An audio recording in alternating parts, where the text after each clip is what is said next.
Friends, मैं प्रियंका जैन, मेरे channel में आपका स्वागत है। आज की कहानी है अपहरण।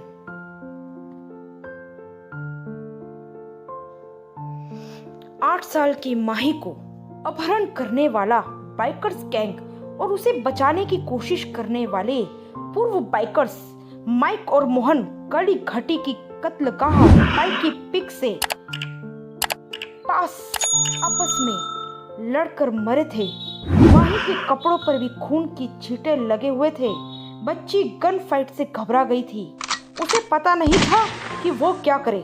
वो हादसे की जगह से भाग निकली और जोर से रोते हुए इधर उधर भटकने लगी। उसे पता नहीं था कि वो वापस अपने घर कैसे जाए। वो अरबपति कर्ण थापड़ की बेटी थी और उस समय भयानक काली घाटी में अपने घर से 250 किलोमीटर दूर रोते हुए भटक रही थी। आज उसके पास रहने वाला महंगा फोन भी नहीं था जिससे वो अक्सर अपने डैडी को फोन करती रहती थी। उसके अपहरणकर्ताओं को मरे 4 घंटे हो चुके थे। माही भटकते भटकते पाई की पिक से बहुत दूर आ चुकी थी। रोते रोते उसका गला बैठ चुका था। अब उससे रोया भी नहीं जा रहा था। कुछ ही देर में काली घाटी को रात के अंधेरे ने अपने आगोश में ले लिया और रात होते ही रात्रि चंद मांस भक्षी जानवर शिकार करने के लिए निकल पड़े। उसकी भयानक आवाजों से घाटी गूंज उठी। धीरे अंधेरे में भटकती माही उस सुपर हीरो के बारे में सोच रही थी जिन्हें उसने अक्सर टीवी शो में देखा था, लेकिन अब तक उसे बचाने कोई भी सुपर हीरो नहीं आया था। अब वो इतनी थक चुकी थी कि उससे चला भी नहीं जा रहा था। हमेशा की तरह आज की रात भी काली घाटी में अपने शिकार को मौत की आगोश में ले लेने के लिए बेचैन थी। तभी माही ने महसूस किया कि कोई जानवर उससे कुछ दूर पर खड़ा हुआ था और उस पर झपटने को तैयार था।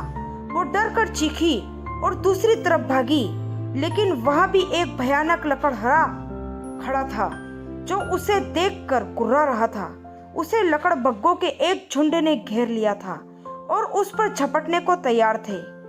उनमें से 3 उसकी तरफ झपटे, लेकिन तभी एक जोरदार धमाके की आवाज हुई और लकड़बग्घे मरकर जमीन पर गिरने लगे। 1 मिनट बाद उसका सुपर हीरो, उसका डैड उसके सामने खड़ा था और उसके पीछे पुलिस वाले लकड़बग्घों को अपना निशाना बना रहे थे। कर्ण थापड़ ने झपट कर डरी हुई माही को अपनी गोद में उठा लिया। उसे अपनी इकलौती बेटी माही के जीवित मिलने की उम्मीद कम थी, लेकिन पूर्व बाइकर्स राणा और सिक्का ने मरने से पहले अपनी लोकेशन थापर को भेज दी। वो पुराने अपराधी थापर से मोटे इनाम के लालच में उसकी बेटी को बचाने के लिए अपने पुराने साथियों से जा भिड़े थे और मारे गए थे। थापर थोड़ी दूर खड़े अपने हेलीकॉप्टर में बेहोश माही को लेकर बैठते हुए सोच रहा था कि वो आज अपनी बेटी के लिए सुपर हीरो न बन सका, लेकिन राणा और सिक्का उसकी बेटी को बचाकर आज उसकी निगाह में सुपर हीरो बन चुके थे। तो फ्रेंड्स, आपको मेरी कहानी कैसी लगी? अगर अच्छी लगी हो तो मुझे लाइक और कमेंट्स करना न भूलिएगा। धन्यवाद।